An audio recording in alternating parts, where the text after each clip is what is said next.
Conversaremos sobre las oportunidades que Estados Unidos te ofrece como inmigrante. Y esto es Hispanic Connection. Hispanic Connection. Infórmate, actúa y triunfarás.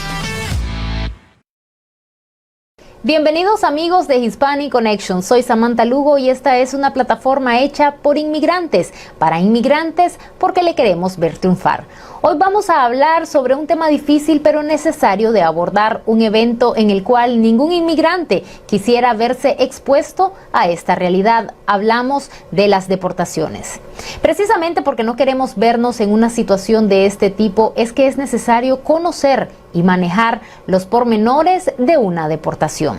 Aprovechamos para invitarle a que nos siga en nuestras redes, le dé like, active las notificaciones. También estamos en todas las plataformas de podcast. Y por supuesto también agradecemos como todas las semanas a nuestros amigos de 100% Noticias y Despacho 505 por retransmitir este episodio desde Costa Rica y España respectivamente. También le damos la bienvenida como todas las semanas a nuestra abogada Noelia Ramos, experta en inmigración, bienes raíces y asesoría corporativa, quien nos va a aclarar todas las dudas que tenemos en torno al tema de las deportaciones. Así es, gracias Samantha. Abogada, para empezar, quisiera que entráramos en materia, pero que antes viéramos este video para conocer un poco más de lo que estamos hablando cuando hablamos del término deportaciones y también sobre la guía de prioridad de deportaciones del gobierno de los Estados Unidos. ¿Le parece? Se conoce como deportación al proceso de expulsión de los Estados Unidos de un extranjero por no cumplir la ley. Algunas de las razones por las que puede ser deportada una persona son ingresar al país ilegalmente, cometer un delito, desobedecer repetidamente las leyes de inmigración, involucrarse en actos criminales o representar una amenaza a la seguridad pública. Sin embargo, la Corte Suprema aprobó una guía de prioridad con la cual el Servicio de Control de Inmigración y Aduanas, o ICE, conocido por sus siglas en inglés, debe priorizar el arresto y expulsión de los inmigrantes de la siguiente manera. En primer lugar, quienes representan un peligro para la seguridad nacional o pública, es decir, personas involucradas en terrorismo, espionaje u otro tipo de actividades que vayan en contra de los intereses nacionales. El segundo criterio destaca a quienes tengan antecedentes penales por delitos graves y por último, los que acaban de cruzar la frontera y por tanto todavía no tienen lazos establecidos. Abogada, luego de ver este video quisiera preguntarle cuáles son los escenarios que se pueden presentar cuando se emite una orden de deportación. Sí, cuando ya llega el momento de esa decisión, si estamos hablando obviamente a la decisión emitida por un juez de inmigración, la persona tiene 30 días para poder enforzar su derecho de apelación. Si esa persona no va a utilizar el recurso de apelación, la sentencia emitida por ese juez se convierte en sentencia firme, es decir, de que ya es cosa juzgada y van a darse ahora los pasos que es la ejecución de remover a esa persona de los Estados Unidos al país de origen normalmente. Entonces, ese es uno de los primeros escenarios que se presenta. La ejecución es cuando la persona es citada al centro de detención, se hace el procesamiento de documentos, como por ejemplo confirmar que tiene un pasaporte o documento de viaje para que esa persona pueda hacer su vida al avión, o bien si va a ser por vía terrestre también presentar los documentos de identidad para que pueda ser removida de los Estados Unidos. Eso es uno de los escenarios, Samantha. Otro de los escenarios es parar una deportación, es decir, que no se llegue a ejecutar, independientemente que ya un juez emitió esa orden. Para poder hacer ese trámite de parar una deportación, hay que dar los alegatos y argumentos necesarios a ese departamento. En este caso estamos hablando de ICE, donde se les presenta, por ejemplo, personas que están casadas con ciudadanos americanos, personas que tienen niños que dependen de esa persona, o personas que por alguna situación médica urgente en el momento no es conveniente ser deportada. Entonces hay que poner todo el paquete, le llamamos paquete porque realmente es un trámite documental donde tenemos que poner la corroboración de documentos de lo que estamos diciendo. No es solamente tratar de decir por favor paren la deportación, sino que hay que preparar no solamente lo que se está diciendo al gobierno, sino también las evidencias que van a corroborar esa versión. El otro escenario hay todavía oportunidad de una deportación voluntaria y mucha gente le confunde el término, pero es deportación, pero es voluntaria. Sí, todavía se puede negociar también deportaciones voluntarias. ¿Cuál es el mayor beneficio? Que sea voluntario. Bueno, evitar que exista una penalidad mayor de poder regresar al país en el futuro. Por ejemplo, si mañana en el futuro existe una petición familiar porque por fin un hermano lo logró pedir, y si no tenemos esta deportación voluntaria, desafortunadamente usted no puede entrar a los Estados Unidos en 10 años. Entonces hay sus diferentes escenarios. O sea que a pesar de que una persona es deportada, eso no significa que no va a poder regresar a los Estados Unidos nunca más. No necesariamente significa eso. La mayoría de las penalidades van a estar entre lo que es el castigo de los 3 años o el castigo de los 10 años. Sin embargo, por eso es que existen también los waivers, o en español lo que sería el perdón.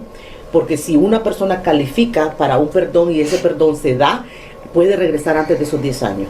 Eso precisamente le iba a comentar, le iba a preguntar. No creo que ese proceso sea muy poco tiempo. Definitivamente cualquier persona que sea elegible para poder regresar a los Estados Unidos deben ser varios años de proceso.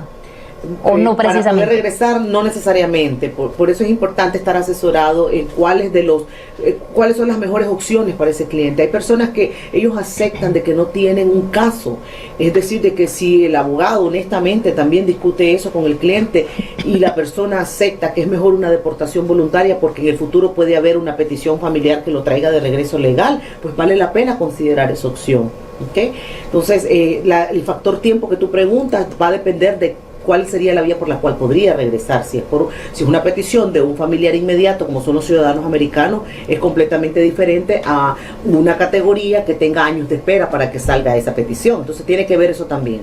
¿Cuánto tiempo dura el proceso de deportación? Varía, Samantha. Como puede ser en días, puede ser en años. Por ejemplo, ¿por qué en años? Existen ciertos países que, aunque Estados Unidos desea remover a la persona de acá, el otro país dice no te lo voy a recibir. Entonces tú no puedes dejar obviamente a una persona en el aire. En el aire, exactamente, sí. en un territorio que no es correcto. Entonces lo vemos mucho con la nacionalidad de Cuba, por ejemplo, donde por muchos años el gobierno cubano no aceptó las personas que fueron removidas. Hay personas que estuvieron en Guantánamo, por ejemplo, que es otro territorio, y hay personas que simplemente han estado acá en un limbo migratorio, y durante ese tiempo han tenido derecho a un permiso de trabajo porque el gobierno entiende que esa persona no puede estar viviendo del aire y que no es su culpa que tampoco sea deportada. Entonces es un limbo migratorio. ¿Y qué pasa en ese caso? La persona sigue aquí hasta el momento en que se da la oportunidad nuevamente de que se pueda remover. Y eso puede pasar en cualquier momento, como lo hemos visto últimamente en las noticias con ciertas personas de Cuba que han sido removidas.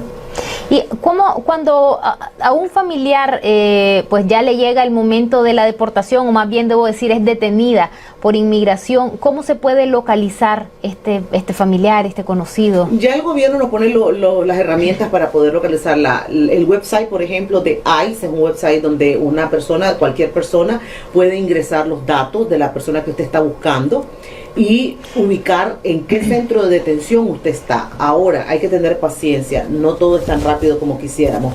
Hay personas que son detenidas un lunes, pero no aparecen en el sistema sino hasta el día viernes. Y hay personas que hasta han llegado a más de 30 días y en el sistema no aparecen. Por eso es muy importante también que esas personas que vienen de camino para acá, lo cual tampoco estamos diciendo que lo hagan, pero si lo hacen, siempre un familiar sepa. Porque, por ejemplo, entrar por la frontera sabemos que existen diferentes puntos. La frontera es gigante. Puede ser cualquier punto diferente. También tratar que la persona que viene se sepa de memoria el número de teléfono de ese familiar.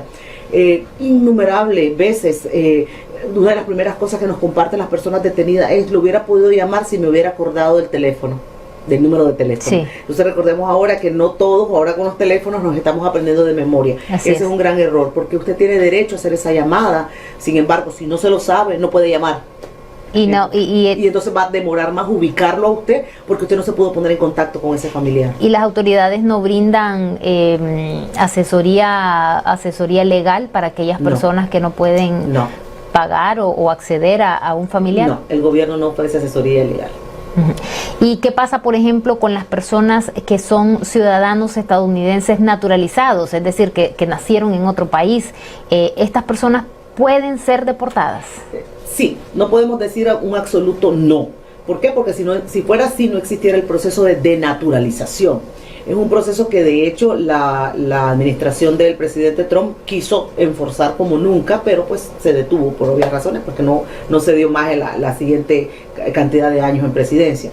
Sin embargo, existen.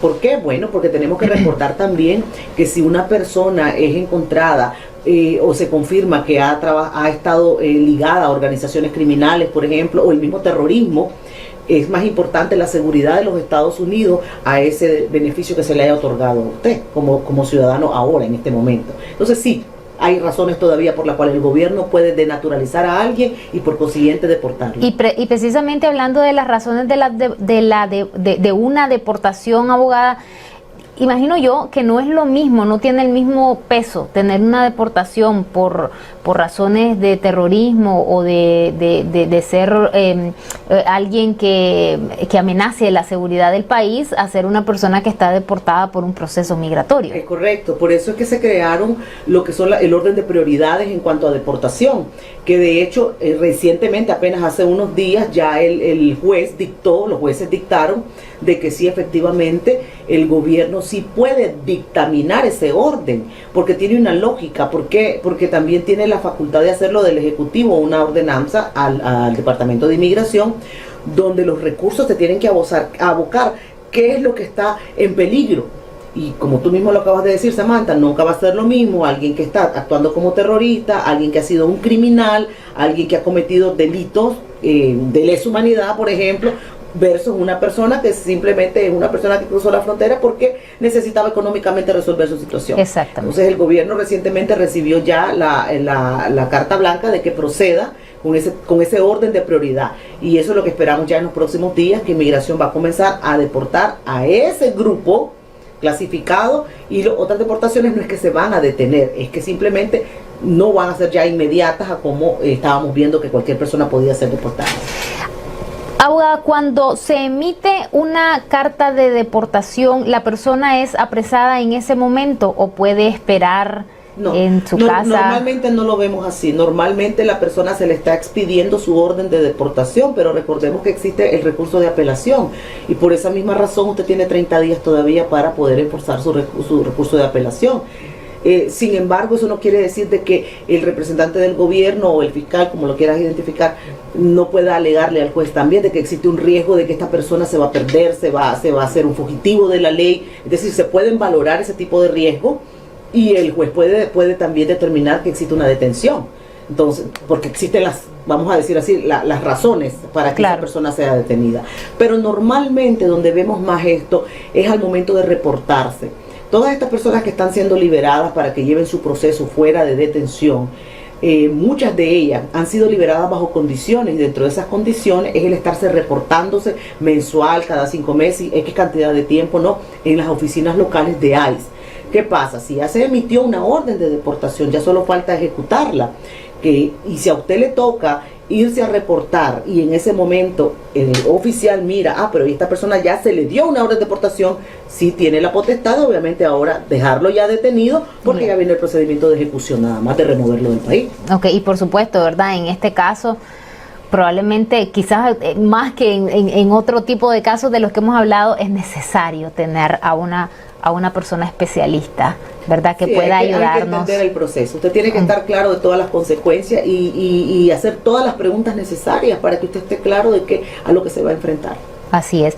Y si usted cree tener un caso de que necesite asesoría especializada de inmigración, recuerden que la abogada está otorgando una primera consulta sin costo a la que usted puede tener acceso, ¿verdad, abogada? Así es, siempre estamos dando la oportunidad de que usted pueda hacer esas preguntas, de que usted no se sienta en un limbo de que no sabe lo que va a hacer. Es sin costo y nos puede contactar por medio de Hispanic Connection. Así es, a través de nuestro correo info@hispanic-connection.com, o bien escríbanos a nuestras redes sociales. De paso, dele like a este episodio, active las notificaciones, vea los otros episodios que seguramente va a encontrar información muy interesante para usted, sus amigos, sus familiares. También estamos en las plataformas de podcast, y recuerde, tenemos episodios todos los días martes y los días jueves en vivo. Los estamos esperando para aclarar todas sus dudas y también para hablar de las preguntas, para responder las preguntas que ustedes tienen en torno a las principales noticias migratorias de la semana. Como siempre, le agradecemos a usted, abogada, por haber estado con nosotros, y a ustedes, nuestros amigos, por habernos acompañado en este episodio. Los esperamos la próxima semana y recuerden, infórmate, actúa y triunfarás. Sea fuerte y valiente. Conversaremos sobre las oportunidades que Estados Unidos te ofrece como inmigrante. Y esto es Hispanic Connection. Hispanic Connection. Infórmate, actúa y triunfarás.